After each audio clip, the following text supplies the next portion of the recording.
Okay. Hi, good evening, everyone. My name is Janelle. Thank you all for coming out today to to hear from our lovely panelists and then for volunteering their time. I'm gonna give it maybe about 2 more minutes and wait for other people to join if possible. And then we can just go jump right into the question and answer. I'll have the panelists introduce themselves and maybe tell a little bit about their background and where they are. And then we kind of just casual ask questions and get to know each other.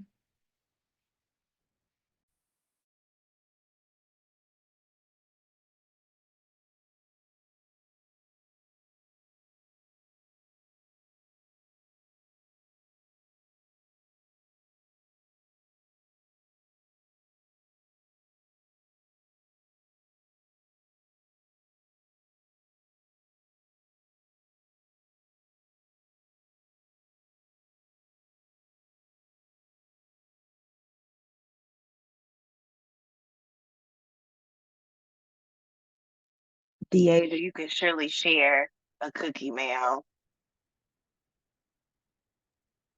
I would love to. All the chocolate chip cookies for everyone. I'm just saying. Anybody else like chocolate chip cookies? All right, our panelists. What about our guests that came in? Any of you all, you don't turn your cameras on. Just give me a thumbs up or put it in the comments if you like chocolate chip cookies. While we waiting. I'm Tamika, I'm sorry. I'm the other match representative. I'm the silly one. All right, I see Dr. Whitley. She gave me a thumbs up. Okay, okay. All right. Oatmeal lovers. Uh, all right, all right. Anybody thumbs up for the oatmeal cookies? Okay, that's a negative. All right. What about peanut butter? Oh, I got a big ugly face for that one. Okay, okay. Girl Scout season just passed. Anybody get some Girl Scout cookies? Only if it's oatmeal chocolate chip, not raisin. All right, okay. Okay, so chocolate chip still in for the win. Awesome. I also like white macadamia nut, so I will eat that as well as chocolate chip. Okay, I got a whole smile. All right, princess. Thank you. I appreciate it. I appreciate it. Okay, I'm gonna stop. Let's focus. Go ahead, yes, Dr. Cooper, I can say that. Go ahead. Go ahead. Okay, everyone, I'm gonna have the panelists just introduce themselves and then we can go from there.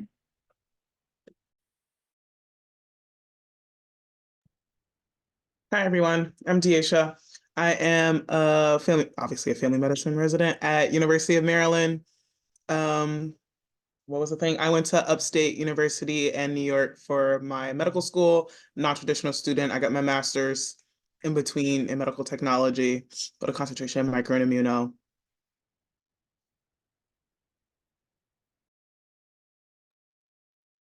Hi everyone. I'm Hi Winona everyone, my today, name's Dr. Raquel J. Johnson. I am a family medicine. Oh, go Sorry, ahead. there's probably a lag. You can go, Winona. Alrighty.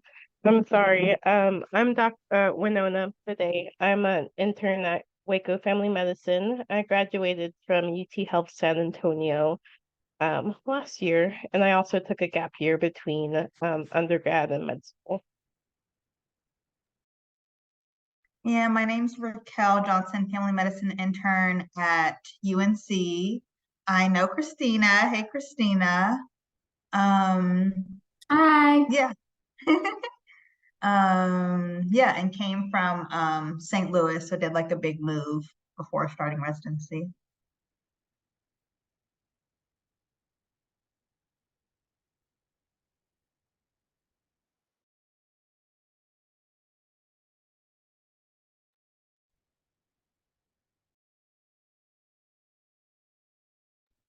So we got some questions from Janelle about some things to just answer, and I think I will attest to one of them right now. I think one of them was how to avoid burnout. I forgot the other part of it. Um, and preserve mental health. I will say I literally just woke up from a nap. So sleep whenever you can. Be as efficient as possible is also my advice. So I'm on nursery right now, and it's not too bad right now. I will knock on all the wood that it stays this calm. So while I'm there, I have clinic tomorrow, so I pre-charted, so I didn't have to do that when I got home. My goal is to do like 10 questions because I'm preparing for taking step 3, and then you have to also do your ABFM board questions so you can get your points so you can graduate. There's a lot of hidden things you have to do when you get to residency that they don't tell you about, by the way. So like I'm working on doing those questions during the day, and whenever I have a little bit of time during the day, even though you want to kind of like just scroll on Instagram or stuff, I try and take at least a couple of minutes out to like try and get something done during the day. That way I can have a little more free time at home.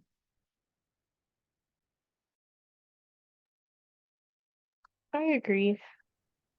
Um, I also take a lot of naps, and that is something that's important for my wellness. We have a wellness committee at my residency program, and they focus on setting aside certain funds for us to do group activities together. Um, Also give us time to like think about what is important for our personal wellness. And taking that time at the beginning of residency to figure out what is important to you is important so that you can make time for that moving forward when things start getting more difficult. For me, it was having time to be alone at the end of the day as someone who's very introverted and needing that alone time to rejuvenate. And also putting time towards sleeping is also really important for me.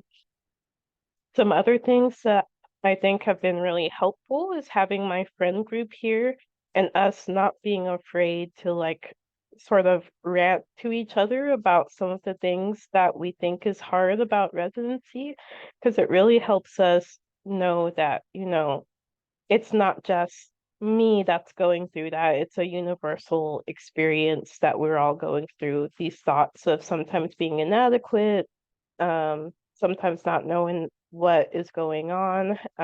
That's not just a one person thing, it's a universal thing, and that can be helpful to know that you have other people you can rely on and lean on as well who are going through the same experiences.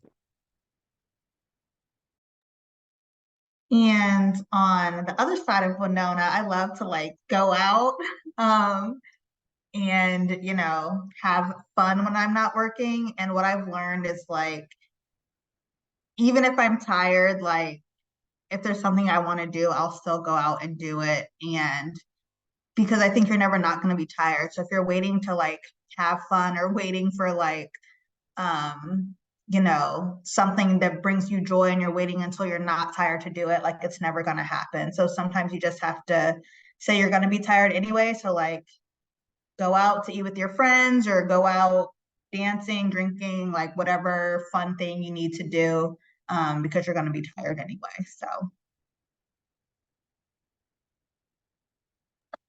You get really tired around vacation time where you're trying to finagle getting the most out of your vacation. I was in NOLA for the AMAC, and then yes, I came back on Sunday, but I worked Sunday night, so I got off the plane at 2. I worked at 5:30. it'd be like that sometimes. I was very exhausted, but luckily I got to sleep. But those are the kind of decisions you have to make. You kind of like Raquel said, like you make those decisions. Like sometimes like you'll always be tired, but sometimes you just want to have fun and you want to do the things that you really want to do.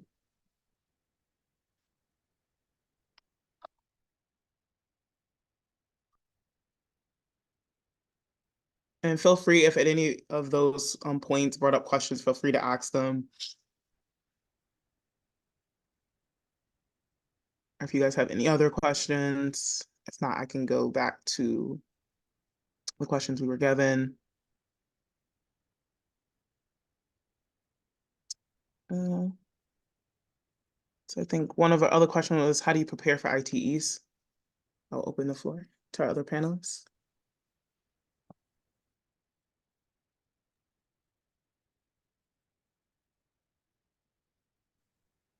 I would say for me, just doing the work of being an intern was enough for my ITE. Because you're learning on the job, like every day you're learning so much. And I was able to take the things that I learned on the job and then apply it to the ITE. But some other things that other people have found really helpful is that the AAFP has their own questions that you can do, and they're free to all residents. And I actually did some of those as I was preparing for step 3 as well.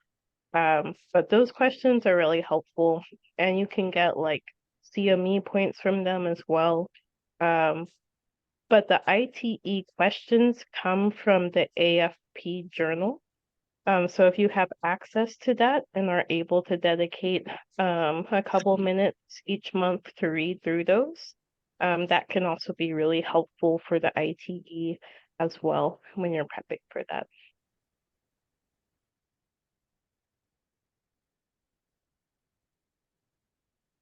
Raquel, do you have anything to add for that? No, not really. I guess, and it may be different per program, but for us, the ITE wasn't really anything, like they don't necessarily do anything with that data.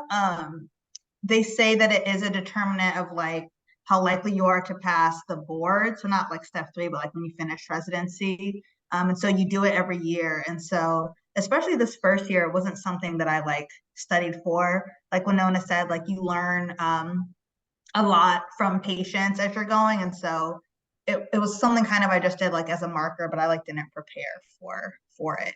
And I think that's completely fine unless your program does or uses something with that info. But I think most of it, it's just like to see where you are. Yeah, that's what I was told in my program, that it's not really a marker of anything, but they do. It kind of is and it kind of is not, depending on how you're doing, because like they want you to see that you're doing better throughout the years, Right, because right. it's prepare you for boards. Because when you're studying for your boards, you're using that. I know all the ones that that just took their boards, they just use all the like last 5 years of ITEs to study. So that's one of the things. And the WFMP board questions are the ones are basically the thing. I was like doing them and then I realized I was like, wait, these are the same exact questions. So that's kind of helpful. I also say a surprise I got during orientation was we had to do the ITE from the year before for like a like baseline kind of, which was very annoying because it's like a 4-hour test. We did too. And it was like, surprise, you have a giant test to take on a Friday or Thursday. So one of the little residency surprises. And you And take it every ITE, year. yeah. So once a year for the ITE, Adian. Yeah. And for my program after the ITE, most people, depending on what you on, have like the rest of the afternoon off. So that's when the wellness committee does something and they use most of our funding to kind of organize. Last year we went to Top Golf.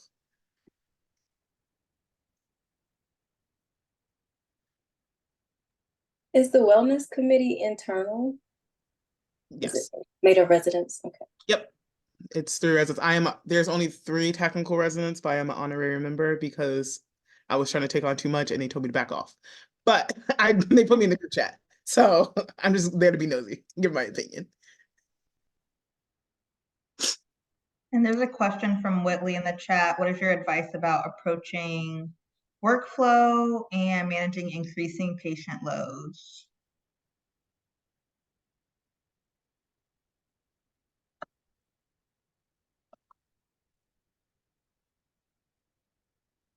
Yeah, I think we, especially with clinic, like when we start off in clinic, at least we started off with like 2 patients a half day. And then you like slowly ramp up. I'm at like 7 now. And so I think the more you do stuff, the more you become efficient. You like learn what's important and what's not. Specifically for clinic, the changes that I've made to be efficient and like the more patients that we're seeing. One, nobody really cares about the HPI. Like, and I used to spend so much time, like, I feel like I literally used to like transcribe like word for word what my patient was saying. And it's like patients and people in general can like talk around like a whole bunch of stuff just to say like their back hurts. So like you don't have to transcribe everything. You just have to put enough so that you will, you know, remember and so that like makes sense for other people, but like doesn't need to be word for word. And then my clinic doesn't use Epic, but if you do use Epic dot phrases, or if there's some like similar kind of system, like using dot phrases can really help you like keep it moving. And yeah, I would say like dialing back on the amount that you put in your notes. And someone said it to me like, try to be like an A+ doctor. Like obviously nobody's perfect, but like try to be an A+ doctor with like C+ notes. Like it's okay if your notes are not like top tier, because you could spend all day like perfecting your notes. But the most important person is like the patient in front of you. So that's what I would say for like efficiency. I would say I'm still definitely adjusting how I work in clinic. I like to pre-chart ahead of time just because I've been blindsided many, many times when I show up to clinic and this person has like 1,000 problems and I looked up not one. And I'm like, and then when you go to precept, they're like, oh, this, and this. And I'm like, ooh, I did not know about A, B, C, D, E, or G. Like, ooh, my bad, kind of thing. So, and I like pre-chart in the room sometimes, but like it's harder to do that. Our time, like we do like a shorter amount of time. So like when we first start, we have an hour. So we have 4 patients, and then we go down to 40. Now I think we're still at 40 right now, but we're gonna go down to 20 soon. And it's not a lot of time to pre-chart as you're actually talking to them and trying to also be like an active listener to get them pertinent positives for the HPI. I've definitely shortened my HPI. Stealing dot phrases from other people, also just going off Raquel, that's really important because those will really help you and make things a little faster. One of my favorite lines has become, "We will follow that up next time." Because at the end of every visit, somebody wants to say, "I have this, this, and this." And I'm like, well, we don't have time. Another tool, another pearl that I've adopted is, well, not pearl, but just something to keep in mind is know it's important. I usually go in with like a list of things, especially if it's a continuity patient that I want to work on. And I had that happen once. And I was going to talk about smoking and this and do a well exam. And then she was like, I have chest pain for like 2 weeks. And I was like, you waited till like 5 minutes, like 10 minutes into this visit when we had all those plans. But like now that's no longer important. We need to talk about this chest pain. And then it becomes a, we need to follow these things up. So I'll see you soon kind of thing. So those things. Yeah, I agree with everything that has been said so far. I have also been told that the HPI is the least important part of the note, and the most important thing is that you lay out your H&P clearly so that other people know what's going on and they can follow your thought process. We also started out with like 2 patients a half day, and they ramped us up to, we're at 8 to 9 patients now. It's really annoying at our program. They don't tell us when they're ramping us up, so we mysteriously have extra patients the next day.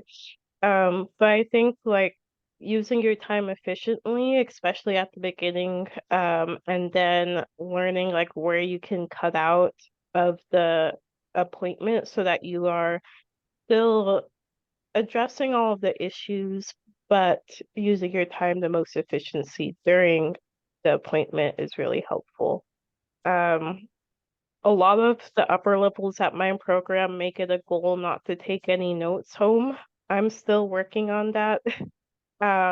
But they say that being able to do that is the most helpful thing for their mental health, finishing all of their work at work and then going home and not having to worry about doing notes or following up in basket things and all.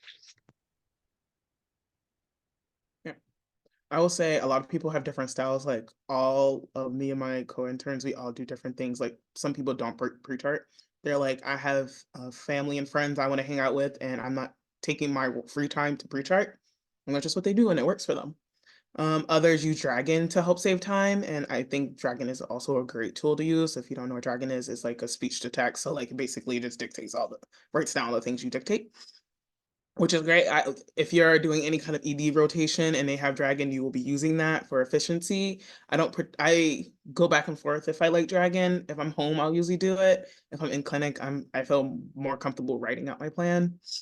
And the third thing would be something that I'm still learning how to incorporate into my plans is like when you're planning, like have your next step if the thing you're working on isn't working. So like, oh, you're ordering a BMP, and then so why are you ordering the BMP? What are you planning on doing with that BMP later? Or like, okay, you're starting this hypertension medication. What are you going to add if this is not helping? Just so like this help you be faster later. So now like when you see the patient again, you're like, oh, your blood pressure's still elevated. You already know what blood pressure medication you potentially will start, and then that makes things a lot faster when you're going to precept too. But it's hard. So. Yeah, Kirsty. Did you mention whether or not, when you're thinking about what are you going to do about those results or what are you going to do about the blood pressure, do you actually document that as well? Because I think I've seen a couple of notes that say like, if this doesn't work, then we will. Yeah, So that's what I mean. Like, just do you that, document. like forward Okay. thinking, like, oh, this blood pressure is still elevated after starting amlodipine 5. We can increase it to 10. We can max it out, and then potentially add an ACE. Okay, that's Just interesting. depending.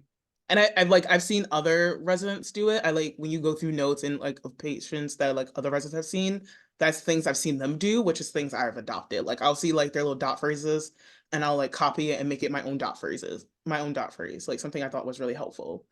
And I think that's something that's been really helpful for me. Do I ever use all my dot phrases? Not really. It's a lot of dot phrases out there. But I have like standard ones I always use. Okay.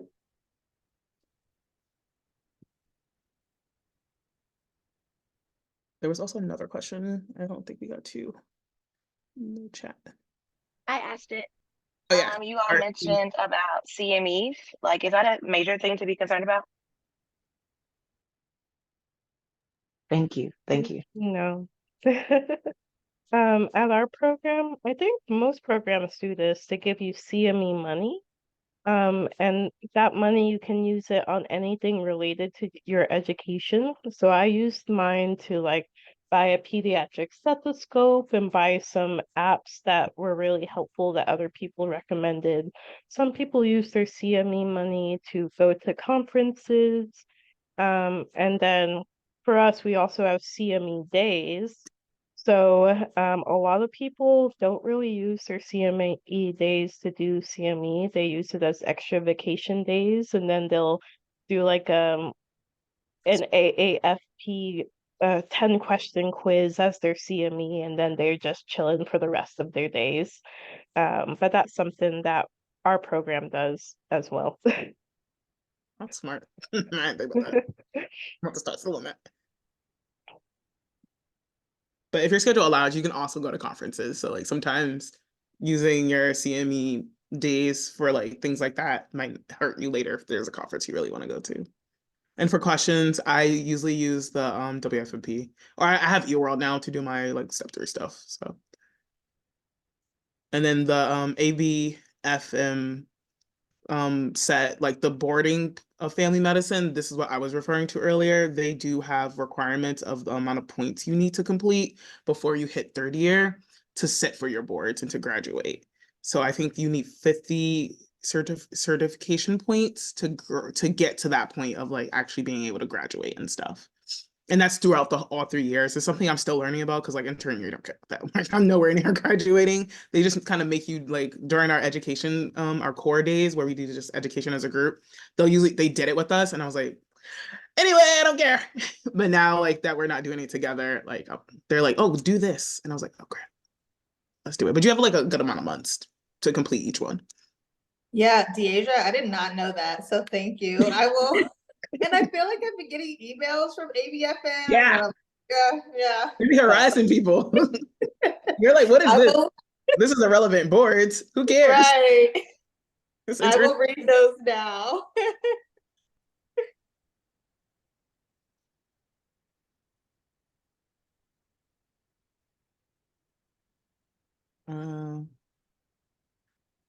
And then, so what apps do you use most, like up to date? I usually use up to date. If I remember to look something up, I'd be forgetting about that sometimes. I'd be in class like, I have no idea what to do. And they're like, look it up. And I was like, oh yeah. but I mostly use Up to Date. It's just the fastest, and there's like a link on our thing. If I'm like depending on what I'm on, like if I'm on OB, I'll use ACOG or like another source, the like a group source that we have. Or if I'm on nursery now, and they told me about the Stanford, oh crap, I forgot what it's called, like Stanford Nursery something. I like wrote it down.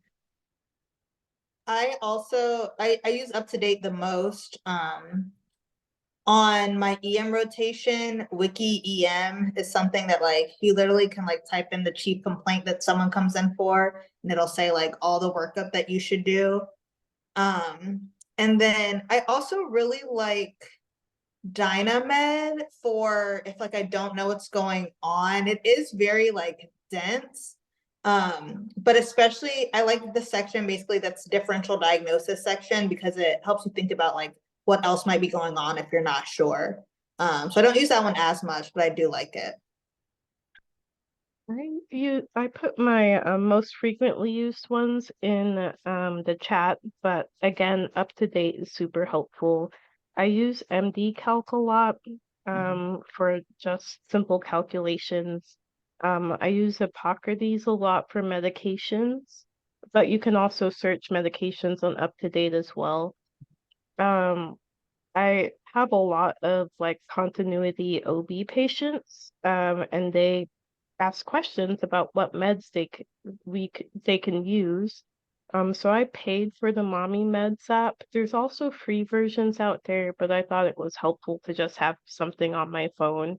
And it tells you like if it's safe during pregnancy and if it's safe during lactation as well, and what the data is on that. So it's like $5 a year. And then there's one called the Sanford Guide. It's one I just used some CME money for. I haven't used it, but it's one that a lot of people recommend. Some helpful websites are the OBG project for OB complaints. It's one that a lot of OB residencies use, and they have a free version for everyone else. Let's see. And then for if you do ICU medicine, there's also ICU one pager that can also be helpful. But don't overwhelm yourself with the amount of apps and things out there. There are so many things, and all of the upper levels will be telling you all the things that were helpful for them. I'd say like go through the different options, see if it works well with your learning type and with how you find information, and then go from there. Yeah.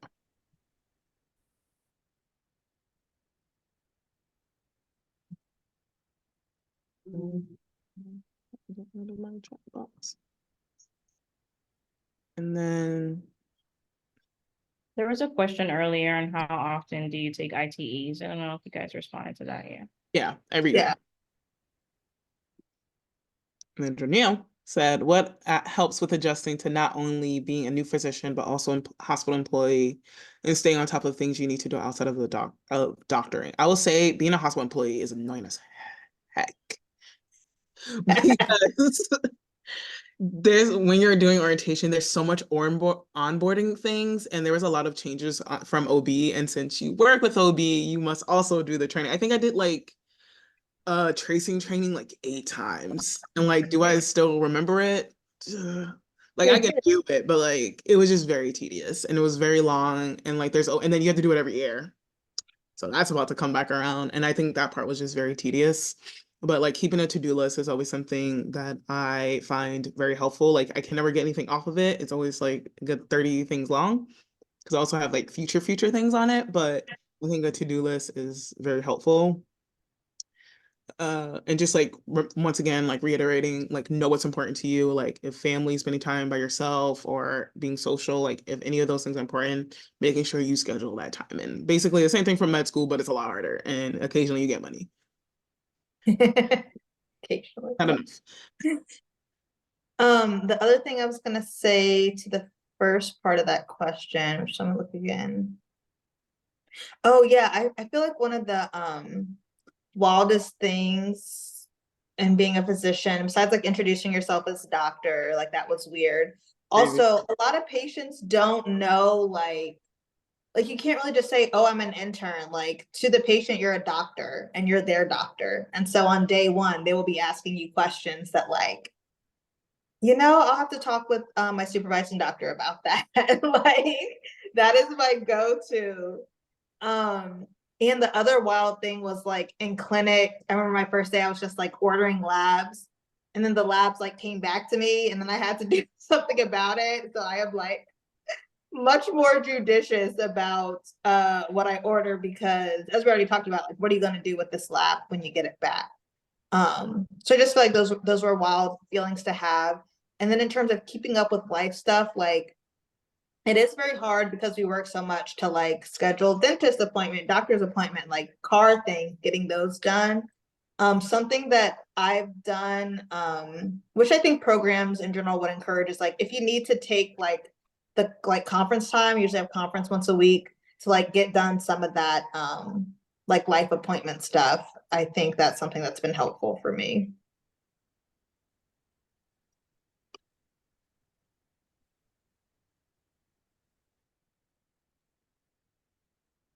I would say some of the things, in addition, just going off of what Carl said.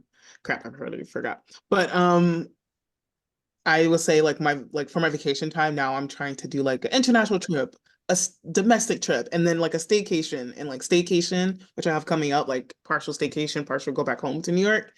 Like scheduling every doctor appointment I ever needed in this 1 week. I actually forgot to do my eye doctor today. I made a mistake and fell asleep. But just getting like trying to find that time where you have a little bit of freedom and just getting into the like planning all your fun stuff, but also making sure you're keeping your health up, getting to those mental health appointments, things like that. I was also being called doctor, like took me a very long time. I think even now I'm still like, this is weird. Saying we'll discuss with the team and not the team will discuss as a team and see what we can do about this. Oh, I need to talk to my attending supervisor.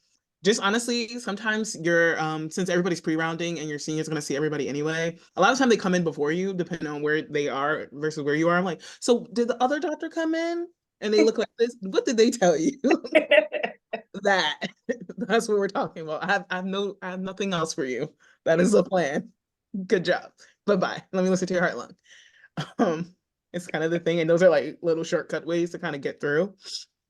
So makes I it think going back to like planning vacations, this is something that I didn't realize about my program, and I know that each program does it a little bit differently, but figuring out how they do vacation time at your program. Because for us, you have to know what you want to do at least 3 months in advance, which is really annoying because at the beginning of the year, I didn't have any plans. I was just winging it. So I didn't use any vacation days for the first 6 months of residency, which was really tough. Um, so figure out like how vacation works so that you can optimize your vacation time and use it to your advantage and not make it to the end of intern year and not use all your vacation days that you were paying for. It's crazy. 3 months in advance, I would pray for that. We literally had to plan all our vacation ahead of time for the year. Like I just freaked myself over for a second year because I didn't really look at my schedule that well, which is my fault. And I scheduled all my vacation for this half of the year. So my last vacation is in December of 2024. And I'm gonna be having a really good time in the second half of the year. So don't be, a lot of the time the people that are making the schedule will, especially as interns, I know some interns messed up. They like did they did like January, February, March as a schedule. And they were like, no, sweetheart. So they'll usually tell you like this is not a good idea. Mine was like spaced out enough, and as a second year, you get more weekends, so like I can use some PTO to make that a little better. So I'm not like, very pressed about it, but I'm concerned about my well-being a little bit later. And Christy, you have another question. Yeah, I wanted to ask about that because mine was a year in advance as well. And so I was wondering, like, if something comes up, do we have well, I know you can't answer for this program, but generally speaking, do they usually offer personal time too, in addition to your vacation time? So I know my program, we get 15 sick days. to kind of play with, but obviously you shouldn't use that for like your vacation time. So that's like a slippery slope. But depending if you do call or not in intern year, which we didn't, it just depends on what like when you were trying to get it off in particular, because then they could work with you. Like that's the secondary part about having good people in your program where like they're like I think one of my co-interns had a wedding to go to and it was like really inconveniently placed or something. And so like she had to like finagle. But everybody worked with her to finagle it and she got to go to the wedding. So it's Okay, just the people that are willing to kind of like make those sacrifices because like knowing that you'll do it for them later. okay. I was hoping something like that does exist because I was speaking with one of my friends who started this year, and he was like the same thing at his program. And you have to choose a week in it, like a week block. You can't just do 3 days here and 2 days here. It has to be for a whole week when you choose it. Yeah, yep, yeah. We had to choose a whole week, and you do it 3 times and hope for the best that you get it. And then your secondary options. It's a lot of planning. I like to tell all my friends like, you better start asking people if they have events now. Like you about to propose, can you let me know? Because this is very inconvenient to me. Like I scheduled my friend's baby shower to be convenient for me. I was like, I'm free this weekend. Do it this weekend. Stop playing games. If you want me there, you will do this. It's kind of like you have to take a lot more authority with your friends to show that you want to like tell them you want to be there. And like, in order to make this happen, I'm not as flexible. You need to keep me informed. And you need to keep me informed like a year in advance, which is very hard. Like I harass my friends to do my December vacation because my friend wants to go to Colombia. We're all turning 30 this year. So I was like, what's your dates? Let me know, please. Like, what's the date? Every 5 seconds. So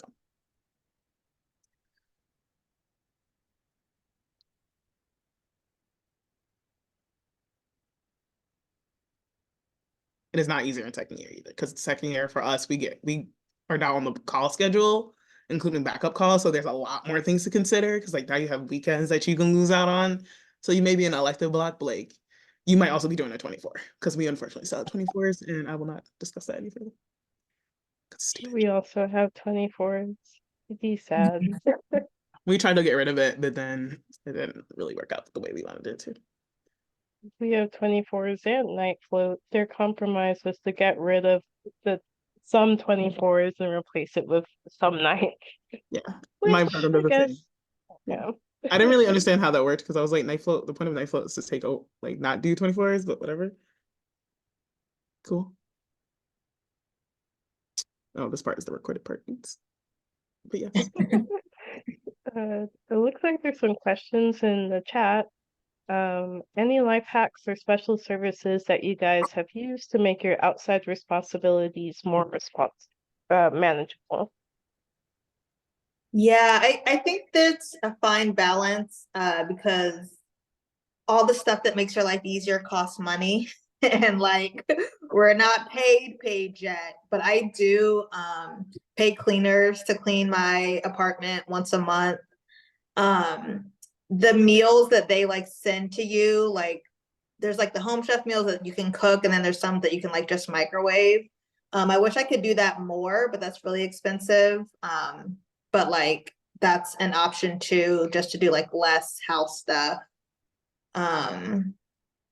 Yeah, I feel like it's always a balance of like time and money, like in this life in general. I agree. I also don't do very many of those things. Um, I got Uber Eats because when I got home, I was super lazy and didn't want to cook. And then I ended up spending all of my money on Uber Eats like every single day.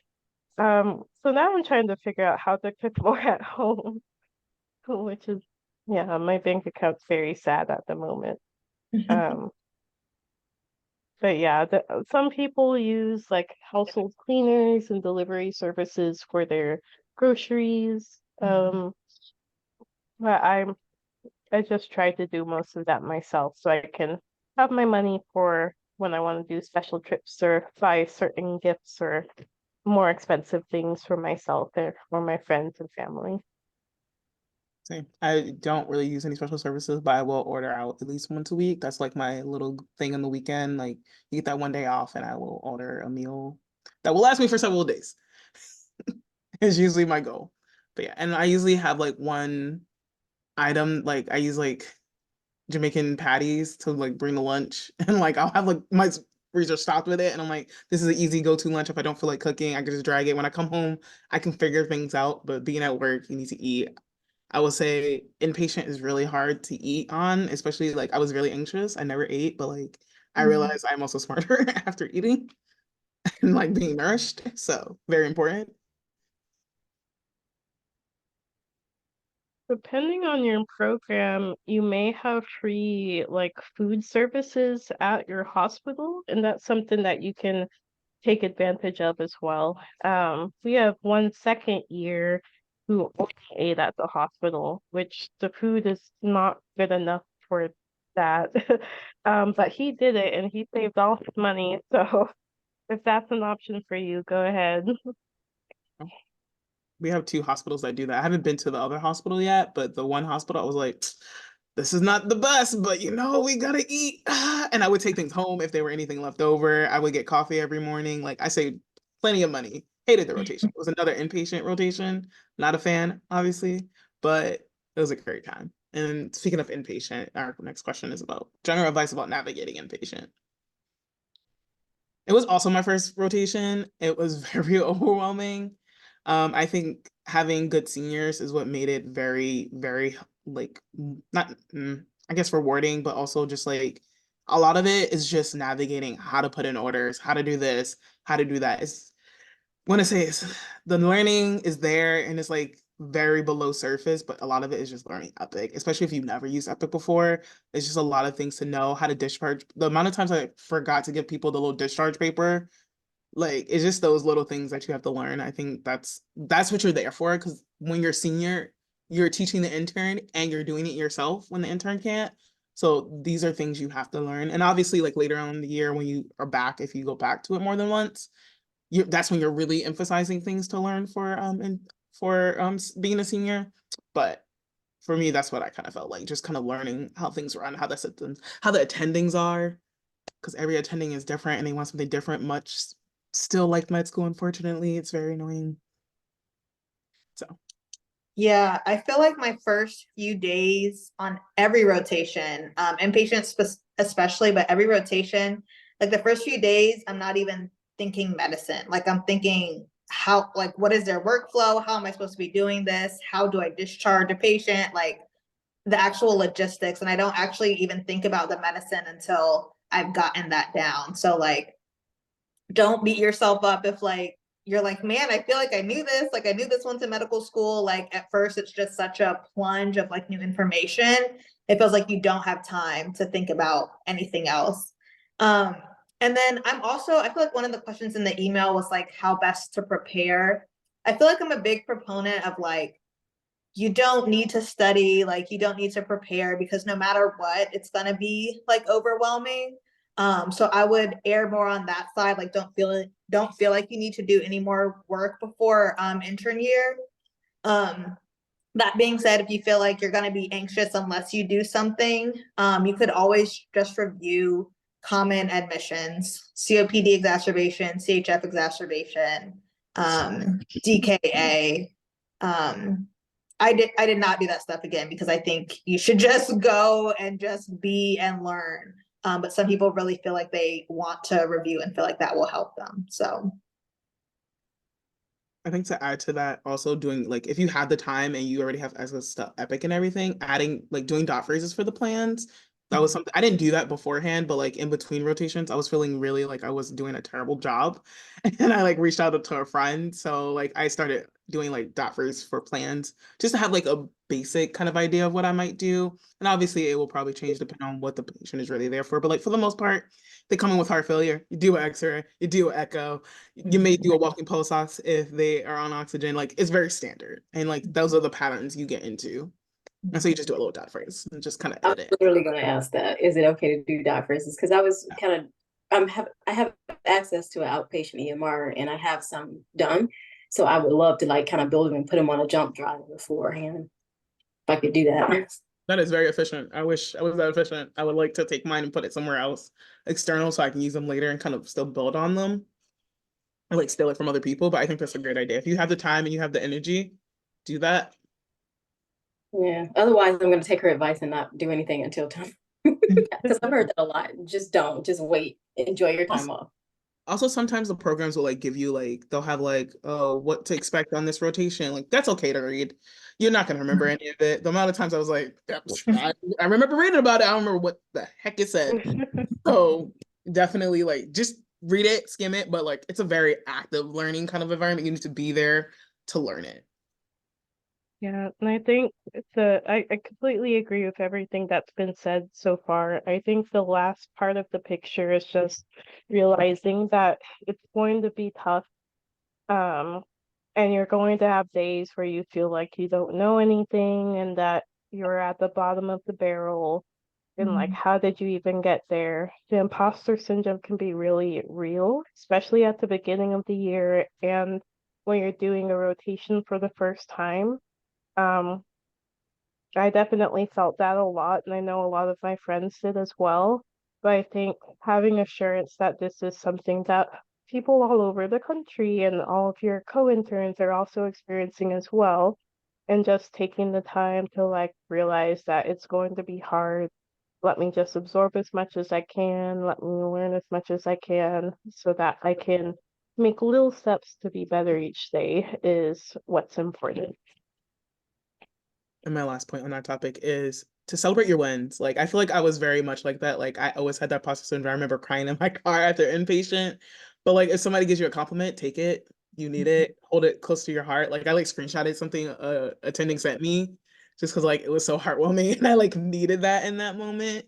And like you'll feel yourself grow. Like I will definitely say like being on inpatient a second time, like I felt the growth and like celebrate that. Like I had a great day at clinic one day and I was like, I'm gonna give myself a little treat because it was just such a good day. I felt like so accomplished. So celebrate those wins when you feel them. I have a question about that too with imposter syndrome. I had it really bad too, especially in medical school. And I've been out for a little while, but I know from just being in a non-clinical setting and different platforms that there seems to be a growing discord between nurses and doctors, nurses and residents particularly. The moment someone hears I've gone to medical school, if they're a nurse, I kind of get attacked in certain settings. So I know everyone's experience is not the same. And I was taught by one of my doctors to always treat the nurses well. And I believe in that. But is that something you guys have to contend with a lot? Like maybe, I won't just name nurses, but other staff contending against you or just being contentious towards you or working against you? I think part of what it comes from is there are a lot of healthcare staff that have been there for years. And so every 3 years or every year, they're seeing a new doctor on the block who like doesn't know what they're doing. I had no idea what I was doing. My first block was OB. I felt like the nurses there were very mean and rude to me. I think they have some annoyance of like, yeah, new people every year that don't know what they're doing. I think I think there's no reason for anybody to treat anybody as less than. Yeah, I don't think there's any reason to ever be rude to people. I think, and I try to be humble when you first go somewhere. Like, I recognize I'm new here. Like, is there anything, you like to tell me? How do you all do things here? But you can be the most humble, nicest person in the world, and like people will still be rude to you. And so I kind of just had to shake it off. Like, we're gonna do the best we can by this patient, and I don't need to, if it's gonna be you being rude to me, then that's what that is. But I'm not going to like harbor on that. Okay. Let it roll off. Yeah. I would say something I kind of Come out. a lot more. Hold on, Deidre, for a moment. Y'all have segued into a part of the panelists that we wanted to do off the recording. So we're just going to take a moment and stop the recording. If you have questions, we're not cutting you off. You still have a few more minutes to get your questions in. However, we do understand that some things are a little bit more sensitive than others. And